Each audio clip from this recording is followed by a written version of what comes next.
This fan art here was made by Apache in SFM. He also made this ironic version where he used Microsoft Paint. He also did the SFM in the thumbnail for this video.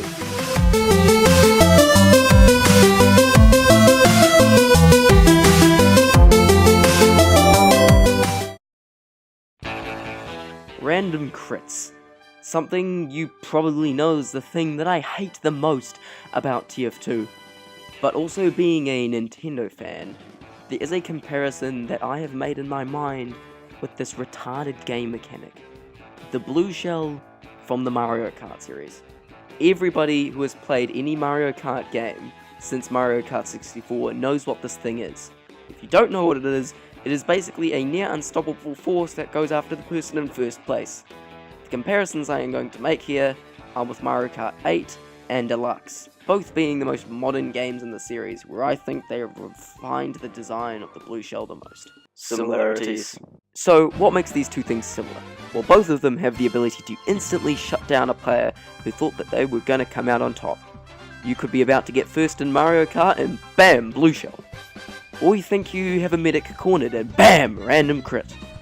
This is generally why both of these things get a lot of hate, but this is where the similarities start and end. Differences. You know what, I'm just gonna cut the shit and say now that I find the blue shell to be good game design, and I'd rather it be in the game than without. I love its contribution to the game. Random crits are the complete opposite story, and I'm going to go over the reasons why. You can always see the blue shell coming if you pay attention. You can do something about the blue shell in every situation, and it helps keep races for first places interesting, if that makes any sense. First, about how you can always see the blue shell coming if you pay attention. The blue shell can be a menace, however good players can actually pay attention to the map, as once the blue shell is launched, its location will show up on the map, giving players who pay attention at least a few seconds warning every time, allowing them to react accordingly. In TF2, you're having a 1v1 fight against a hit scan weapon. The other player shoots, and the game decides it's a random crit, and you're dead before your brain even realizes that they got a crit. With projectiles, they can be seen coming a shot at a distance, but up close, there is no way a person can react to it. In TF2, there are just stupid times where you get killed by a random crit that you couldn't have seen coming, and you couldn't have done anything about it whatsoever. All your skill that you have gotten throughout your time playing TF2 is now all for nothing. Both the blue shell and random crits appear randomly, however Mario Kart warns you before the blue shell comes. But TF2 on the other hand hardly gives you any warning whatsoever about a random crit. Next, I will go over about how you can do something about the blue shell in every situation. In Mario Kart, when you see the blue shell coming, there are multiple ways of being able to deal with it. I like to give these methods two different types. Item-based methods for when you have a specific item on you, and these are usually more effective methods, or situational methods, where you don't have these items and you need to do something else depending on the situation. For item methods, you can use an invincibility item, though very unlikely in the first place, use a super horn once the blue shell is above you, which will completely destroy it, or my personal favourite, use a mushroom boost a fraction of a second before the blue shell hits you. The timing is very strict, but if you get it right, you can get off scot-free, and then there are other situational methods. If you're already super far ahead of the other races, just let it hit you as it will hardly matter. You could also deliberately drop out of first place before it arrives so it will target someone else instead of you. Or if you don't think you can drop out in time, just get as close to the other races as possible to catch them in the blast as well. In Mario Kart, you have to quickly decide what you're going to do when you see the blue shell coming.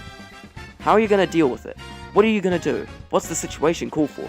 In TF2, since you already have no time to react, you usually can't do shit about it other than just rage like I do.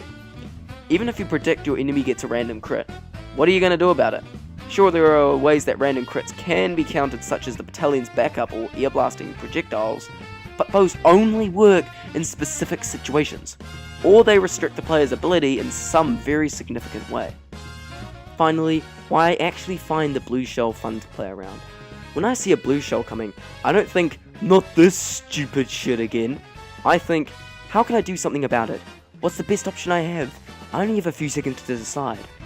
This quick thinking that the game gets me to perform is what makes the blue shell encounters so much fun for me. figuring out what is the best way you can get around the blue shell makes you feel like a genius when you do it right and it all goes to plan. It stops being in first place just being that. Holding items behind you only works with red shells. With blue shells, you need to get more creative. The blue shell is the final obstacle that a few players in front must find their way around to find out who is worthy of the first place. In fact, the further ahead the player in first place is, the higher the chance that a blue shell will come. Being super far ahead of the pack is just boring and gets old quickly. In TF2, people think random crits are supposed to help new players, but they are actually designed to favour more experienced players. They even say this in the developer commentary. I kid you not. Take a look yourself. The blue shell in Mario Kart keeps races tight and is competitively viable, whereas in TF2, random crits are so horribly balanced that they are completely disabled in all official competitive games. They remove all worth of all skill in the game. Conclusion. So to conclude, random crits are basically trying to be the blue shell, but fail horribly. The blue shell encourages and rewards skillful play and quick thinking without allowing first places to get too far ahead of the pack. Random crits reward spamming and relying on random chance instead of skill, which is not a good habit to teach new players. If you want to know how to fix random crits, see what the blue shell has going for it, and try to apply it to random crits. Only then will they be recognized as good game design. Or just remove them completely, because like all competitive players find the game perfectly balanced without them. In the description, I've got a good video that I found that explain why random crits are good game design. But anyway, that ends the video here. Thanks guys for watching. Leave a like, comment, subscribe if you haven't already, and also join my Steam group. If you want, I make announcements and things with live streams, may even be able to play with me. But thanks guys for watching, and goodbye.